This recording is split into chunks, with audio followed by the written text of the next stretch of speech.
네, 금강산매경 공부인데요. 부처님께서 고행을 하시면서 정말 죽음 직전까지 자신을 몰고 가셨죠. 정말로 죽음 직전까지 가셨죠. 왜 이렇게 자기 자신의 몸을 이렇게 하셨을까? 제가 이제 그 부처님께서 원래 이제 이런 짓 하지 말아라. 이제 나중에는 그러셨는데 왜 그랬냐? 중도를 중도를 아시고 난 다음엔 그러셨고요. 중도를 모르실 때까지는 이렇게 하셨죠. 근데 우리도 이런 고행을 해야 돼요.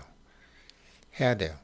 그러니까 이런 몸을 괴롭히는 고행이 아니라 그 개념은 이제 아셔야 되는데 저도 금강산매경을 공부하고 약사경으로 44대 원이라는 것으로 발언을 해야 되니까 부자 양성 프로젝트를 했었고 부자 완성 프로젝트를 하려면 금강산매경으로 했는데 입으로는 오만 가지 소리 다 해놓고 제가 실천하지 못했던 것을 하나하나 이제 찾아가면서 지금 공부하고 있는데 이 고행, 이런 고행은 아니지만 고행은 반드시 필요한 것이라는 결론을 얻게 되었습니다. 오늘 한번 그 공부를 하시죠. 지장보살님 10번째 질문 때문에 공성 때문에 이런 썸네일을 준비했습니다. 이분인데요. 아디요기 구독자가 꽤 많으시고 왜 부처님은 자기 자신을 거진 빈사직전 파괴까지 하셨을까라는 이제 이분의 이제 영상을 이제 저도 보고 이제 오늘 이 금강산매경 공부를 올리게 됐습니다. 그러니까 깨달은 상태에서의 결국은 부처님께서 이렇게 고행을 하셨던 것은 이렇게 하셨던 것은 지금 몸을 몸 몸을 하나의 그냥 물질로서 둘 때 이 물질에 작용하는 힘, 바위에도 작용하고 꽃에도 작용하고 사람들에게도 작용하고 공의 작용을 이제 아시게 된 거죠. 자기 자신은 거짓 무아로 고행을 하시면서 이제 무아로 가시면서 이 공의 작용을 아시게 된 거죠. 법계의 살림살이를 아시기 위해서 하신 거죠. 공성을 아신 거죠. 그러면서 연기법이라는 게 나오는 거죠. 아, 인연이 이렇게 일어나는구나. 이렇게 이제 부처님의 깨달음이 이어진 것을 알렉산더 대왕이 그 이제 부처님 이 불교를 만나게 되죠. 만나게 되면서 이 그리스 아무튼 굉장히 똑같아요. 이 간다라 미술하고 히랍하고 굉장히 같은 게 맞는데 심지어 이런 불상까지도 고스란히 똑같은 포즈를 취하고 있잖아요. 그렇죠?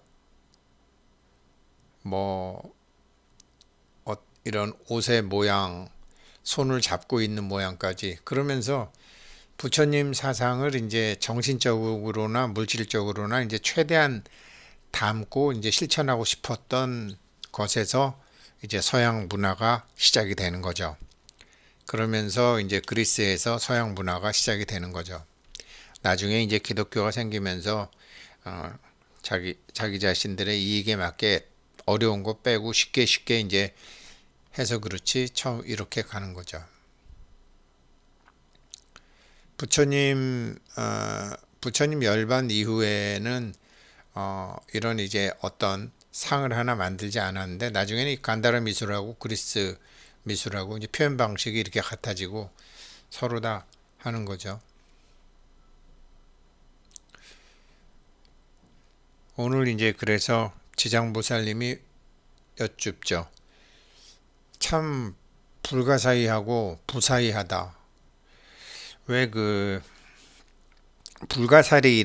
불가사리, 원래 불가살이죠. 불가살이. 그러니까 뭐 이게 구전되어 오는 거지만 고려가 이제 망하고 이제 공민왕 때 그 신돈이 고려의 부패한 귀족들의 이제 땅을 빼앗아서 일반인들에게 이제 막 나눠주는 그런 어, 혁신과 개혁을 하고 그러다가 이제 나중에 국민왕이 신돈을 죽이고 신돈한테 속았다 생각하고 국민왕이 좀 이상해져서 그 막 그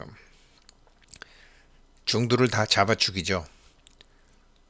스님들 다 잡아 죽이죠. 그러니까 스님들 잡아서 이렇게 신고하게 되면 막 상금도 주고 그래서 이제 고려 말에 불교 탄압이 아주 극심하게 이제 국민왕에 의해서 그 신돈한테 속았다 이래가지고서 그렇게 하죠. 그래서 그때 이제 어떤 스님이 쌀로 어떤 동물을 하나 만들죠. 그 동물이 쇠를 다 먹는 이제 그런데 그걸 이제 자기 처남한테 가르쳐 주죠. 이제 내용은 그 중을 잡아서 관가에 신청하면 돈을 많이 주는데 자기 어느 집에 갔더니 자기 여동생이 이제 스님을 하나 잡아서 자기도 상금을 받으려고 그랬는데 뭐 스님들이 나라에서 잡으니까 다 숨죠. 그런데 어느 날 자기 집에 어떤 삿갓 쓴 사람이 왔는데 보니까 오빠인데 스님이라 말이죠. 그래가지고 아이고 사람이 보면 어쩌려고 그러느냐 그러면서 이제 달하게 숨으라 그래놓고 바깥에서 딱 잠궈버리죠. 자기 오빠를 신고할 생각을 한 거죠. 돈에 눈이 어두워서. 근데 이제 나중에 그 자기 신랑이 그 이성계 부하였는데 이렇게 와서 내 저기 스님을 하나 잡아놨다. 했더니 누군가 보자라고 이제 한번 보니까 아이고 자기 처남이거든요.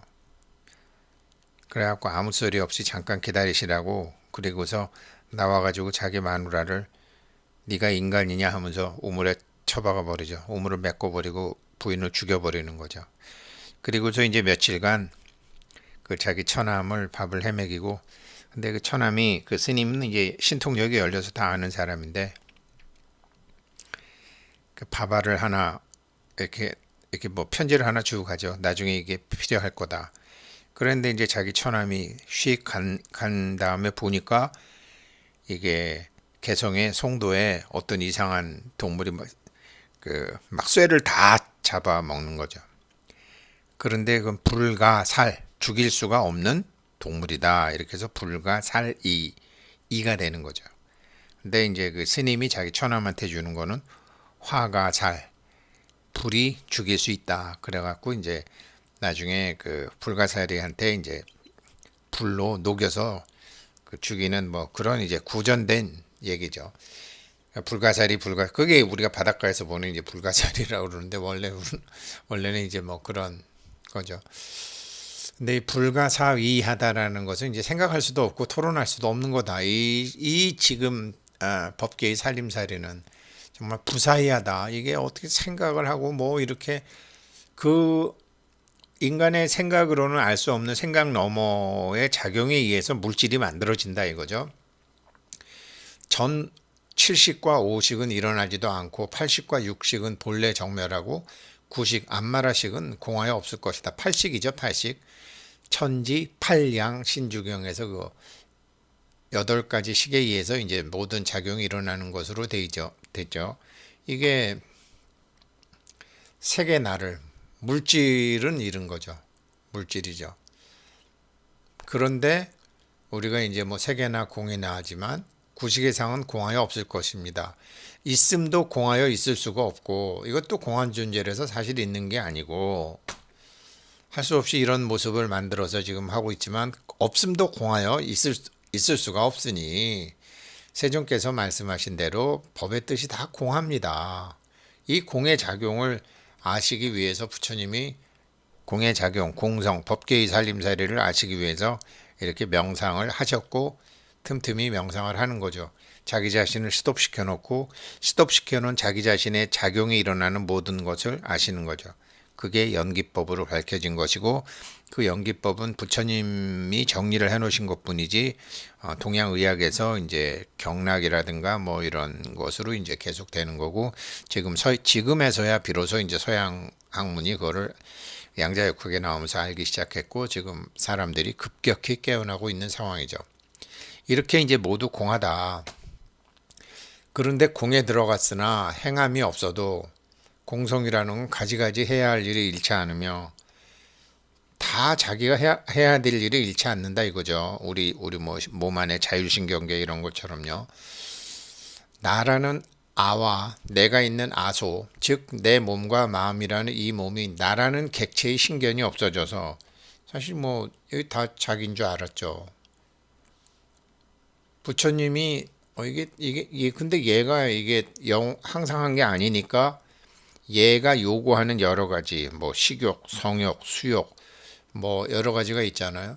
그래서 쟤한테 끌려가지 않기 위해서 제가 몸이 요구하는 거를 안 들어주시는 거를 이렇게 하신 게 고행상이 되는 거잖아요. 그래서 고행상이 됐고 객체의 신견이 없어져서 그리고 앙카박의 번뇌가 고해졌으므로 여러 가지 심증 소구 소망도 멈추었습니다. 그게 바로 이거 아니에요. 이렇게 되니까 몸이 요구하는 것을 안 들어주시다가 보니까 아무런 이런 게 없어졌다.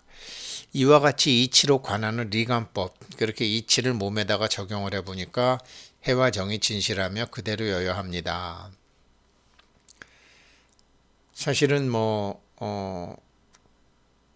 이제 젊었을 때는 그 이제 뭐 인정받고 싶은 몸이 이제 인정받고 싶고 칭찬받고 싶고 또 더 성숙해서는 이제 성욕이라는 것도 생기고 이성에 대한 그리움도 생기고 그 다음에는 뭐 승진도 하고 싶고 뭐 돈도 갖고 싶고 이름도 날리고 싶고 하는 게 몸이 요구하는 거를 이제 하나도 안 하고 이분도 뭐 출생은 왕자님 신분이지만 그런 거 다 버리고서 모든 걸 다 버리고 마지막으로 몸이 요구하는 것까지 버리는데 무슨 가슴 속에 구하고 바라는 게 뭐가 있었겠어요. 공성, 법계 이치를 알고 싶었던 거죠. 그렇게 해서 알게 되신 이제 이러한 참된 공한법, 공법,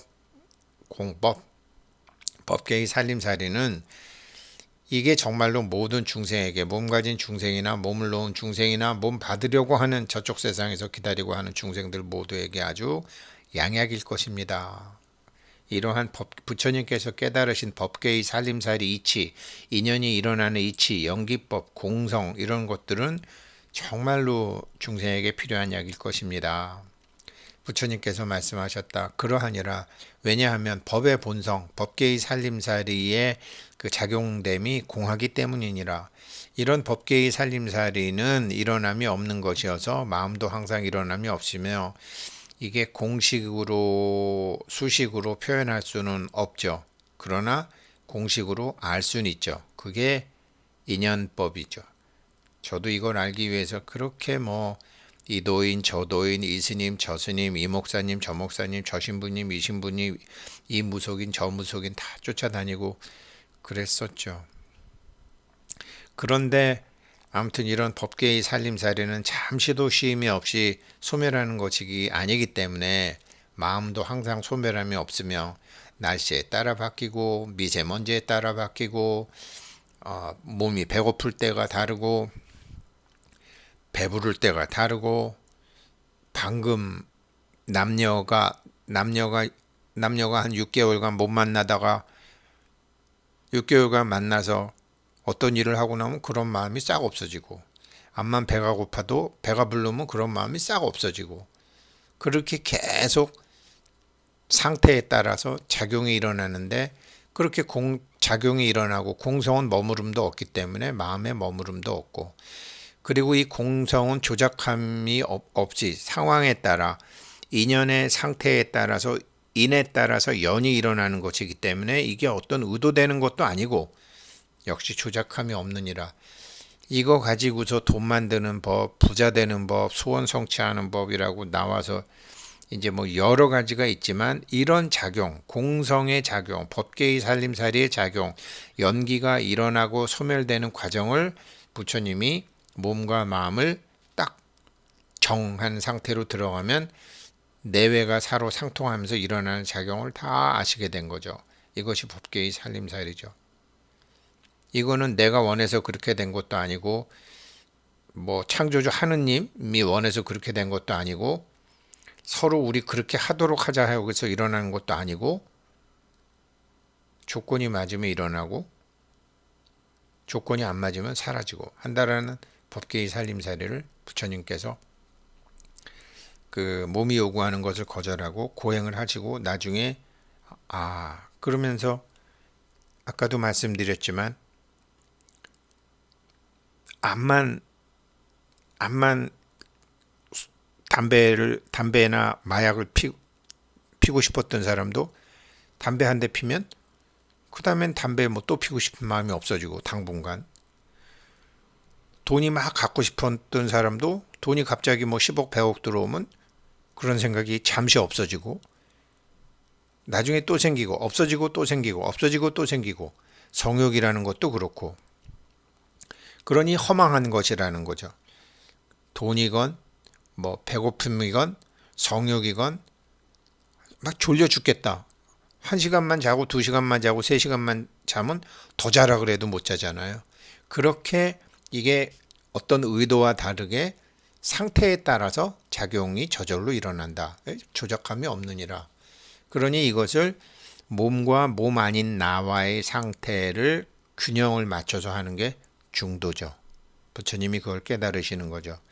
지장보살님께서 지금 10번째 질문에 공성, 법계의 살림살이, 그 법계의 살림살이와 살림살이가 물질과 비밀줄에 작용하는 것을 다시 한번 확인해 주시는 거죠. 그렇게 공은 나가고 들어옴이 없어서 인연을 뭐 나가서 만들어 오는 것도 아니고 당겨 오는 것도 아니고 이해득실 아까 말씀드렸잖아요. 배가 고픈 거나 뭐 졸린 거나 성욕이나 돈이나 이게 다 찾다간 저절로 없어지고 찾다간 저절로 없어지고 없어지면 채워지고 채워지면 없어지고 뭐 먹는 거 좋아한다 그래갖고 계속 먹을 수 있나요? 자는 거 좋아한다 그래서 계속 잘 수 있나요? 성관계를 좋아한다 그래서 계속 할 수 있나요? 마찬가지라는 거죠. 그러니 오음 18개 유깁이 모두 없어지니라. 마음이 여여하여 집착하지 않으면 공석의 작용 또한 이와 같으니라. 보살이여 내가 공을 잡고 말하는 것은 중생들이 어떠한 것이 있다는 견해를 깨트리기 위함이니라. 있다고 그렇죠? 그래서 이제 뭐 사람들이 뭐 복그릇에 따라 돈을 벌고 요즘은 뭐 돈이 아주 중요한 거니까 이제 자기한테 없는 것을 이제 없는 돈이나 자기한테 원하는 직장, 자기한테 원하는 승진, 자기한테 원하는 배우자, 자기가 원하는 일 등을 만들어내는 방법, 영적 에너지를 통해서 물질을 만들어내는 방법, 시크릿. 대한민국에서 제일 많이 팔린 책이죠. 그러나 이거로 성공한 사람 아직 한 사람도 없죠. 왜? 공성을 정확히 모르니까. 제가 뭐 어렸을 때 손흥민 선수하고 손흥민 선수 아버지인데 이 사람이 축구 선수하고 국가대표를 했지만 자기 양발을 쓰고 싶었다는 거 아니에요. 그 오른발로를 자꾸 쓰니까 왼발 쓰는 법을 기르고 싶은데 이 사람이 중도를 해서 자기 아들을 가르쳐 준 사람이에요. 흥민이가 오른발 왼발 다 잘 쓰잖아요. 양발잡이가 됐잖아요.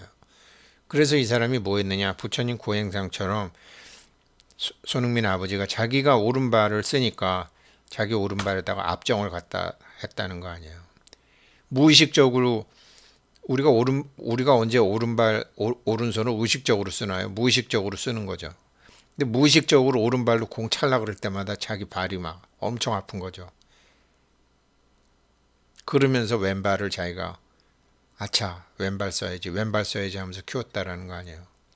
이거를 이제 아들한테는 아들은 어렸을 때부터 나이가 들어서 하려니 이런 극단적인 방법을 썼지만 자기 아들은 어릴 때부터 해서 왼발을 같이 키워줬다라는 거죠.